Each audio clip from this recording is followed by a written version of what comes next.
Hello once again, good morning dear listeners. So today, mayroon naman akong kwento na babasahin para sa inyo. So please bear with this story. I still remember the time, bata pa ako noon. Siguro nasa 6 or 7 years old. Yung bahay namin is napapaligiran ng maraming puno, kaya presko palagi yung hangin. 2 bahay lang yung nandoon. Isa sa lolo ko, which is doon ako nakatira. And yung isang bahay nila noon na tinitirahan ng kapatid niyang babae. Malaki ang lupang tinitirahan namin sa mga magulang dito. Siguro sobrang 1 hektarya. Tapos sa may likod sa amin, may pangpang papuntang dagat. Doon ako palaging tumatambay nung tuwing hapon kasi kitang-kita ko yung mga barkong dumadaan. Kaya nakikita ko kasi nasa ibabaw ako ng puno ng mahogani. Sa likod ng kusina namin ay may maliit na sirang bahay. As in, sirang-sira na talaga. Tinanong ko yung lolo kung kaninong bahay yon. Sabi niya, ito yung tinitirahan natin, ay kampo ito ng sundalo noong unang panahon. Bumaba sila sa may pangpang noong upang maligo at maglaba. One time, nung tumambay ako doon sa may mahogani sa pangpang, nakarinig akong parang may naglalakad. Maraming naglalakad. Binabaliwala ko lang kasi baka may mga tao lang yun sa may pangpang at namimingwit ng isda. Pero may sumitsit sa akin. Noong paglingon ko ay mga sundalo sila. Oo, mga sundalo dahil madami sila. Madungis yung mga mukha nila pero wala silang dalang mga armas. Kumakaway ako sa kanila.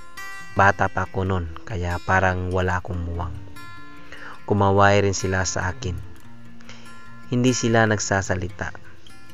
Pauwi na ako noon nung paglingon ko ay nakasunod silang lahat sa akin. Siguro nasa 8 to 10 silang lahat. Tinanong ko sila kung bakit nila ako sinusundan, pero hindi talaga sila nagsasalita. Seryoso yung mga mukha nila. Nakarating na ako sa bahay. Paglingon ko ay nandoon pa rin sila. Kumakaway na lang ako at nagpapasalamat kasi sa isip ko noon hinatid nila ako. Same as usual na yung daloy. Tumambay ako noon, palaging nandoon sila. Parang binabantayan nila ako at hinahatid pag uwi sa tuwing hapon. Hanggang sa dinala ako ng lolo ko sa probinsya nila. Kasi bakasyon noon at doon muna ako pinapatira ng 1 linggo. Palagi ko silang napapanaginipan. Uhaw na raw sila at gutom na gutom. Umiiyak daw yung iba. After 1 week, umuwi na kami sa amin. Pumunta akong pangpang. Tinakas ko yung 1 galon ng tubig at tinapay sa bahay. Nagbabaka sakaling makikita ko sila. Pero pagdating ko doon, wala sila. Wala ni isa sa kanila ang nandun. Pero naghintay ako. After almost an hour siguro, narinig ko yung naglalakad. Paglingon ko, andun na sila. Pero not same as before. Iba na yun kasi nakangiti na sila sa akin. Yung ngiti na parang masaya silang nakita akong muli. Yung tubig at pagkain na dinala ko ay hindi nila kinain. Tumango lang sila sa akin na parang nagpapasalamat. Until balik eskwela na naman namin. Hindi na ako masyadong nakapunta sa may pangpang. Pero sa tuwing umuwi ako galing eskwelahan, nakita ko sila sa may likod ng kusina namin. Nakatayo lang sila doon at pag nakikita nila ako, umalis na sila na parang hinihintay akong umakauwi. Nagpatuloy ito hanggang nag-graduate ako ng elementary. At the time, alam ko sa sarili ko na hindi sila mga buhay na tao. Doon ko na rin napagtanto na may nakikita kong hindi nakikita ng iba.